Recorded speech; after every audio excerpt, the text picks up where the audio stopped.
Welcome, ma'am. I was about to say, good evening, gentlemen. Thank you so much for coming in, so I can say, ladies and gentlemen. I wanted to start with a small little incident that we, as salespeople, taught over the years, that when you pack for a place, look at the web, find out what the web department says. And we had a nice notification for the book fair that we were packing up where life close. You would not need an umbrella. There's hardly any rain in May and June in Kathmandu. And we land here after a slight bumpy ride and get into the hotel, all ready and prepared with our light clothes and all set, when it starts to pour. And that's how Kathmandu welcomed us. The Nepal Book Fair welcomed us, and we were really, really scared for today. Effectively, I think my colleagues and myself had only one prayer going on for the past couple of hours, telling ourselves and telling God not to be pouring tonight. And thank you so much for taking time out, coming out to us, to be able to talk to us. I would start with a very brief introduction to my team, my people, the colleagues who have stood by us, who have brought you all together today. We've already talked to Ms. Natasha Devasa. She's the Managing Director of Routledge in India. We have an office in Delhi and various offices across the country as well. We also have with me my colleague and my friend, who has been also my senior, Mr. M. Gopinath here. He's the director for books. Another friend of mine and a colleague is Ms. Shafina Sigon here, who most of you know, and she's head of marketing. And for the legwork that we keep ourselves very busy with, the salespeople are all for. My colleague here, Mr. Ashwin Arora, who is the regional manager for North India, and also responsible for sales in Nepal. I'm going to be starting with this product. There's a small briefing that Natasha's just given saying that this is an archive of about 5 million pages, but I would actually like to define it. And there is a very confusing sort of definition to it, which I'd like to read out. But over the 120 slides that I'm about to show you, no, truly speaking, they're only 300. Okay, there's still great one. But just about 30 slides there, and they're going to be, I'll keep it under half an hour. It'll get more interesting as we go along. So, according to the booklet that we have here, the field of South Asian studies is expanding and is spreading in both breadth and scope all across. We have talked about area studies. There is a lot of research that's developing in our country and in the subcontinent towards area studies and South Asian studies. And we felt as Taylor and Francis to invest heavily into a product that would make it better for researchers of the South Asian studies to look at. And that is not just for the researchers in the subcontinent, but globally. So when I present the product, please keep in mind that this has been made for a global perspective, for people to understand what South Asian studies is and how they can benefit from this product as we go along. Taylor Francis is the most renowned, largest publisher of social sciences. We are actually number one, give or take here and there, but there are several publications that come from us, imprints, Routledge, and many other names, big names that we have. We also publish 1,600 journals. We publish approximately 3,000 titles each year new. We have a backlist of approximately 45,000 titles that we have, and we've converted everything to digital. So everything now is available as an e-resource to any organization or institution wishful of getting that kind of resource from us. So yeah, we've talked about the 5 million pages, the digital repository of fully searchable archival material on South Asian social science. the single biggest such resource in the world. It's not just the sheer number of pages that makes it biggest, it's also the kind of documents that have gone into it. And as I go along, I'll give you more briefings on how this works best for people who are studying in social sciences, whether they're students, researchers, teachers, or just faculty, or sometimes people who just want to look at the content and try to understand what it's all about. What was the years like? How was those many hundreds of years doing? How did we start? Well, like all good things, it started with a dream. And like all good dreams, it has come out really well. So when you achieve a dream, you feel great. And without it, you feel great to bring it to your table. These are the kind of pictures we had when, in 2005, the editorial decided we had focus groups like yourself across the world where we sat together with social scientists, and they said they had nothing on South Asia. There were several pages that were being digitized by the Indian government and several other places, which was being put online, but they were not fluid. And I'll explain the word fluid as I go along, but they were actually just scanned copies of several documents that were being put online, and people could search through them, could understand what they were, several million pages of that. What we did was we took this out and we started working towards preserving this content. This content is from 1780 to 1950. So almost a precise time. That the oldest that we have is from 1780, and the last where we can actually close is about 1950. So this is how we digitized them. We were careful. There is no destructive digitization. The destructive digitization would mean that we would tear apart the binding and then we would scan them and we will look at them. We didn't do that. We used robotic arms. The scans were very carefully done. Everything is intact. Everything, whichever we got from whoever, we returned. In fact, some part of it was also returned to the government of India because they wanted it to host the actual content in the Indian Council for Historical Research library. So effectively, if you ever want to go and see what the content is like, it's very much available. It was never destructed. So it was all about preservation. It was all about converting this into a fluid digital content, an OCR, an optical research system, where we wanted to look at the document and use them. So when you will actually look at the scanned copies of it or the scanned documents of it, you will realize that you can actually copy and you can actually paste them. They're not just JPEG images that you can't do anything with except looking at them on the screen and not knowing what to move ahead with.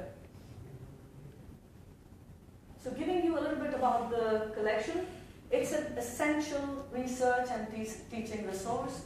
It can be used at grad level, it can be used as post-grad level, it can also be used at the research and faculty level. It dates back from the mid-18th century up to the mid-20th century, so about 200 years. Significant proportion of it, 85% of it is in English. However, we did come across some of the very important content that was vernacular, and we could not give it away. We did not think that it was just to shove it away. It was in Bengali, it was in Sanskrit, it was in Uriya, some part of it was also in Gujarati. So there are several documents which are there, but only 15% of the total, which we thought was most relevant, has been kept. I also need to mention here that the amount of content that we had was ranging between 15 to 20 million pages.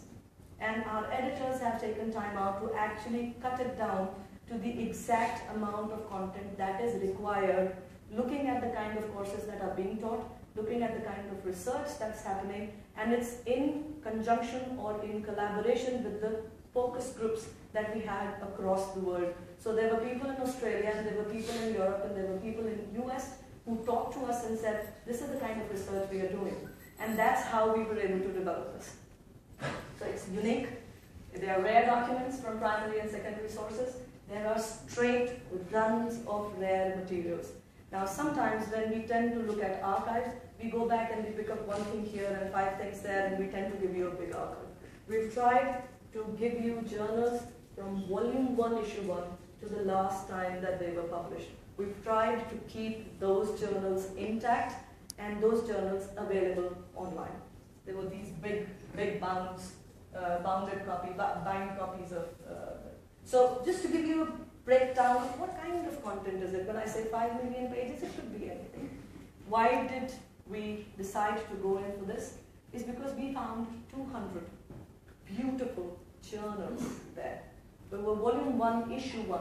So about 200 journals where Asiatic researchers, for example, the Asiatic Society of Bengal does not have the entire collection. We have it. Indian Review, Modern Review, Calcutta Gazette, and some of the vernacular journals. That is, I'm not a Bengali, so I can't pronounce them right, but it definitely is called Monasi and Suchitra and Prabhasi. There are reports from colonial and post-colonial Indian history, so there were gazette reports, there were diary entries, there were several things that people were actually keeping during that time. So one look at it and you realize that you've actually been transported into that era. It's like time travel. It's beautiful. Books, we have about 2,500 rare books in it, fully digitized. And these books, some of them are translations of Upanishads. I was very interested to look at it. One of the philosophy professors asked me to look it up, and he said, type Radhakrishnan. And I did, and there were translations by S. Radhakrishnan on the Upanishads. And legislations, acts, regulations, case documents. The last thing is my favorite, because as all Indians are, I'm also a film buff.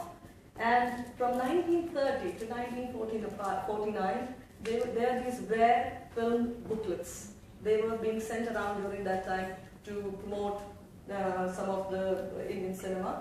And these booklets are now they are digitized. You can see the content. If you print it, they were so fragile that they could actually tear apart. But the way they have been digitized, when you take a print of it, it actually comes out as a digital print.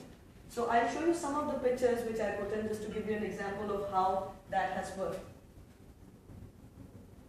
So just to go further deep into the 16 different documentation types, there are acts, there are books, calendars, catalogs, census, directories, gazetteers, journals, film leaflets, legal documents, magazines, and manuals, maps. Beautiful maps are there.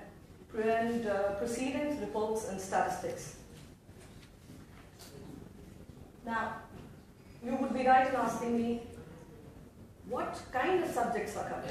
Because I can go on and decide as an editorial, with my editorial team, or the editorial can decide this is what you need, but we need to then classify them, and we need to come back to you to give you a structured archive. We cannot just give you several pages and say, go find. So we have to then look at what kind of subject areas are people working on, what kind of subject areas do you really require, what is the kind of content that should go into it, and that's how we've come up with this classification. So these are the subject areas under which you have all these documents taxonomized. So they have a keyword to it. If you write history, it will throw up a search on all the history items. But there will always be an overlap, as is in all social science studies, that religion would also feature in history, and philosophy would also feature in history, sometimes archaeology, anthropology, social sciences, etc. My favorite, however, are some of the documents on medicine. And we found some of the rare documents on medicine where the doctor's diaries are there, where you can actually go in there and look at what kind of medicine was being practiced. In fact, some part of it is Ayurveda, some part of it is homeopathy. That's also being taken. So it gives you an idea of what kind of culture there was, what was the kind of medicine people were looking at during that period of time when colonialism was being posted onto India or the Indian subcontinent as a whole. So this is how it will look if it was to be on your desktop. So what will it be? It will be long runs of the well-known journals, short runs of some niche journals, there will be serial publications, there will be reports, there will be acts, legal documents, college magazines. That's a favorite. College magazines from Allahabad and Calcutta University. Those magazines that, I mean, if I was to look at 20 years ago, I had a college magazine I have no copy of. But that gives you the idea behind the politics that may have already started at the level of the colleges when they were publishing in those college magazines. There are several of the college magazines in that sphere and also in that topographical region. University presses. Allahabad University and Calcutta University had university presses, which over the period of time have gone away. I sincerely hope that if they would have stayed on longer, we would be given run of the money to the Oxford people and the Cambridge people, and we would have a better running press here. But the kind of documents that they were producing at that point of time, we have it on the archive. So how is it different? How do you think the online resource is different? Everybody has so many papers, they put it on the net, they come up to you and they say, look, I'd like your money. Well, I can't say I don't like your money, but I definitely would like to tell you why you should give me your money. And this is where the difference comes in.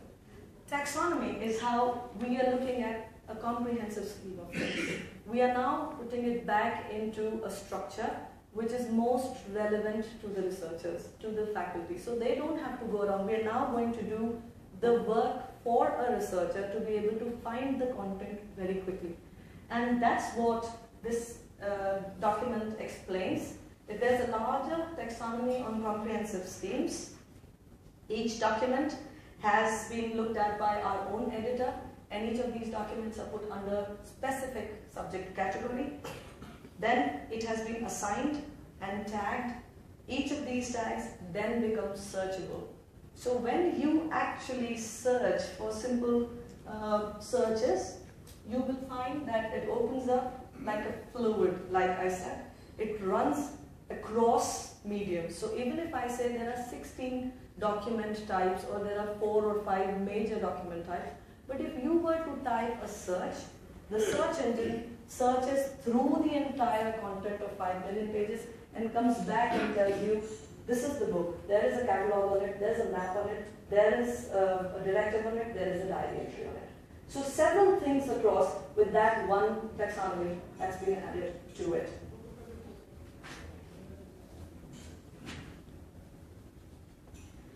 The other big thing and the other most important thing that we are adding is, and this started with the vernacular bit but has now caught on, is that when we started with the vernacular bit, everybody came back and said, not everybody can read Bengali or Sanskrit or Hindi or otherwise. And we thought that we should add sort of a commentary to the journal. We should say, not an abstract, but a commentary, which would run into several pages. It's not just a 500 word small article about the journal. It would run into several pages explaining what the journal is. And that started with the vernacular bit. But then we thought, why not extend it to everything that we have? So now, with everything that's put on there, scanned, still available for you to decide what you want to write in your thesis or your faculty or your researchers want to do. However, we are still giving you a hint. We're giving you a help. Sometimes students are unable to understand several things. If you read through the commentary, you're able to understand what the journal was doing during the history is there, the keywords are there, the explanation to the content is there. Everything related to the journal runs into several pages. So actually, I would not say that you can actually pick it up and show it as your dissertation, but it allows you a lot of help by just reading through the commentary and being able to prepare your dissertation.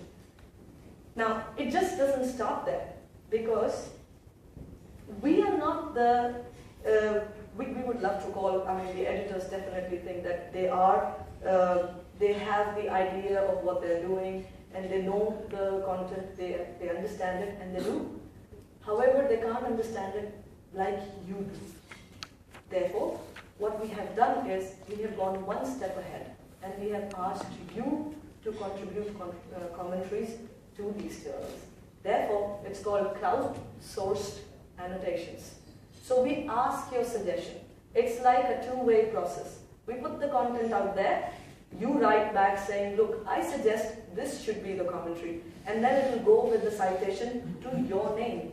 Therefore, there I'll show you how you can do that. And researchers can actually put a commentary there saying this is what we suggest should be the commentary to this content. And there will be researchers out there who will be better than us to tell us what's happening, what was happening during that time, and be able to help their fellow researchers in other parts of the world by helping with those keywords. Sometimes they can also suggest to us the keywords, so we will keep adding it, and it will become sort of mutually build up over the years to see how this archive develops as we go along with the researchers. So this is one of the very novel, very unique points of the archive, that once you have the archive in your library, your researchers have a choice to add anything they wish to. And it is going to be peer reviewed, it is going to be looked at our editor, the editor will come back and say, look, we don't think this is right, these are the things that we want you to look at.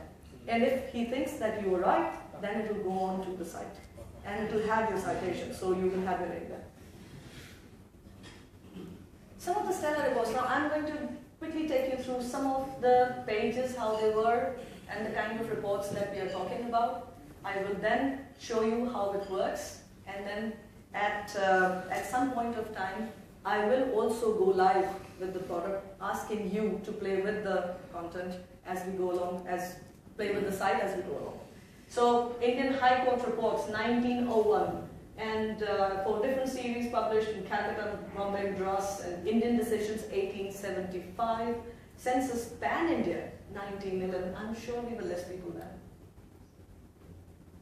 Stellar reports continue. We have law reports. We have Calcutta Weekly Notes from 1907. Moore Appeals series from 1830. Now that's a complete series that we have. Asiatic researchers I mentioned. I went to the Asiatic Society myself in Bengal, and I talked to them about it, and said they can have it, and we have it.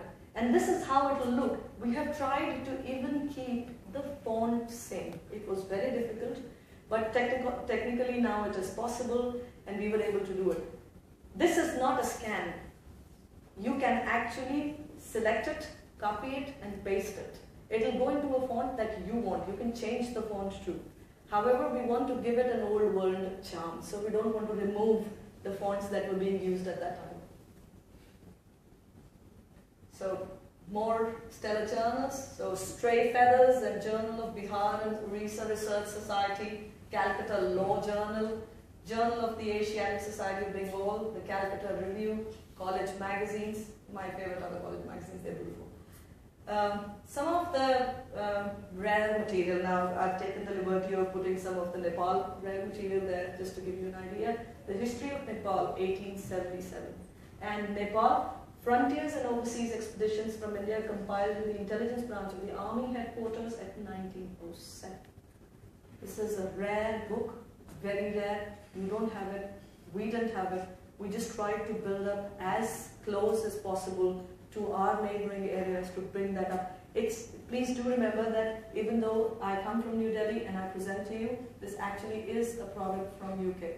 The editors have sat there and looked at it and then come up matching it closest to the South Asian studies researchers' appeals, saying this is what we want. So whatever is in there has been actually accessed, looked at it, and then agreed upon by the focus groups at various levels and various countries. Yeah, that's how it looks. So the film ephemera, Devdas, Mukti, and there are many such ones. They are small booklets you can read through. They're in Bengali, some of them are in English. People who are studying film studies, people who are studying media and culture. I found a lot of excitement in students who were looking at this kind of content. This is how it was looking, Shankar Weekly. This is how it cleaned up and started to look. There are two different models, but I'm just trying to make you understand that how we've turned that, cleaned it up, brought it forward into better digital content. You can copy, you can paste, you can take it anywhere you want, it works. The maps.